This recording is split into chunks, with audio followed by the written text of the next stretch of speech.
আর হচ্ছে থাইটাকে আমরা কী করবো স্লাইডে অ্যাবডেক্টেড করে রাখবো।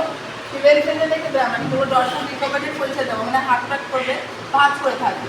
এবার আমরা কী করি যে সেখানে ইউরো ব্যাগ নিতে, ইউরো ব্যাগের যে ক্যাপাসিটি কত থাকে, ওখানে 2 লিটার ক্যাপাসিটি থাকে। আমরা কখন ইউরো ব্যাগটাকে খালি করবো, আমরা যখন হচ্ছে যে 1/2 মানে হাফ 1000 ml বা 3/4 বা 1500 ml লেভেলে আমরা কী করবো যে ইউরো ব্যাগটাকে আমরা এমটি করে দেবো, খালি করে দেবো। আর আমাদেরকে কী নিতে হবে যে 2% জাইলোকেন জেলি নিতে হবে। কেন নিতে হবে আমাদেরকে, যখন আমরা হচ্ছে যে প্রসিডিওর করবো তখন হচ্ছে আমরা যে পেইন হবে সেটাকে প্রিভেন্ট করার জন্য বা কন্ট্রোল করার জন্য আমরা কী করবো যে জাইলোকেন জেলি অ্যাপ্লাই করবো 2%।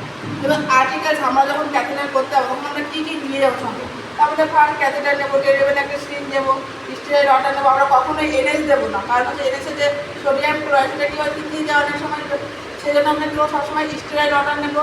কটন নেবো আমরা বল হচ্ছে বিটাডিন দিয়ে ডিপ করে, লুব্রিকেন্ট নেবো যেমন জাইলোকেন জেলি, বা ফ্ল্যাশ লাইট যদি অ্যাডিকেট লাইট না থাকে তাহলে আমরা ফ্ল্যাশ লাইট নেবো। ইউরো ব্যাগ নেবো আমরা, ডিসপোজাল ব্যাগ নেবো যেগুলো হচ্ছে যে আমাদের ডিস্টার্ব করার জন্য। তারপরে আমরা কী করবো গ্লাভস দেবো, আর যে আমরা যে অ্যাঙ্করিং টেপ নেবো সেটা কী করার জন্য যে পেশেন্টের ক্যাথেটারকে ফিক্স করার জন্য। এবার হচ্ছে আমরা যখন ক্লিন করবো আমরা কীভাবে ক্লিন করবো, ফিমেলের ক্ষেত্রে আমরা কী করছি যে আমাদেরকে কটন বল সারটা নিতে হবে। তো আমরা ইউরোথেরা কী করছি, আমরা ক্লাইডের দিয়ে ক্যানাল এরিয়া পর্যন্ত আমরা কী করছি ক্লিন করছি। তারপর আপওয়ার্ড ডাউনওয়ার্ড কিন্তু ফ্রন্ট টু ব্যাক আমরা কী করছি ফিমেলদের ক্ষেত্রে আমরা ক্লিন করছি।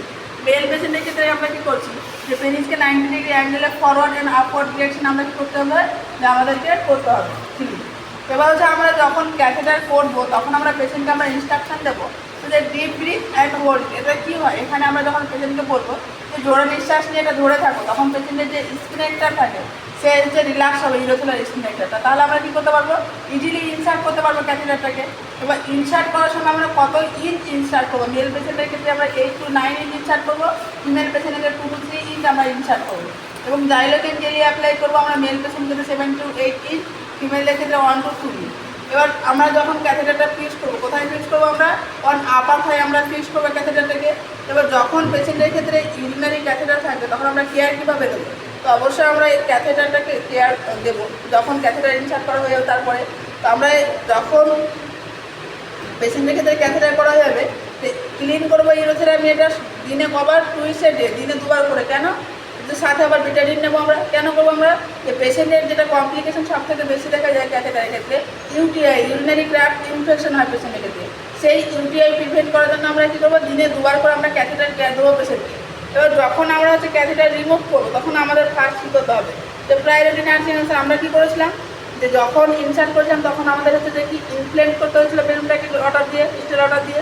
সেই যে অর্ডার দিয়ে ইনফ্লেট করছিলাম সেই অর্ডারটাকে আমরা রিমুভ করবো এবং রিফ্লেক্ট করে দেবো সেই বেলুনটাকে দিয়ে। তারপর হচ্ছে পেশেন্টটা কী করবো যে রিমুভ করবো ক্যাথেটার। ক্যাথেটার রিমুভ করার পর পেশেন্টের কী কমপ্লিকেশন দেখা যায়, পেশেন্ট বলবে যে ড্রিঙ্কিং অফ ইউরিন, যে বলে ফোটা ফোটা ইউরিন পাস হয়েছে, তখন আমরা পেশেন্টকে কী করবো যে নার্সিং অ্যাডভাইস দেবো ফিজিক্যাল এক্সারসাইজ করতে হবে পেশেন্টকে। তাহলে কী হবে যে মাসালের স্ট্রেংথ বা টান যেটা আছে সেটা কী হবে যে বাড়বে। আজকে এই পুরো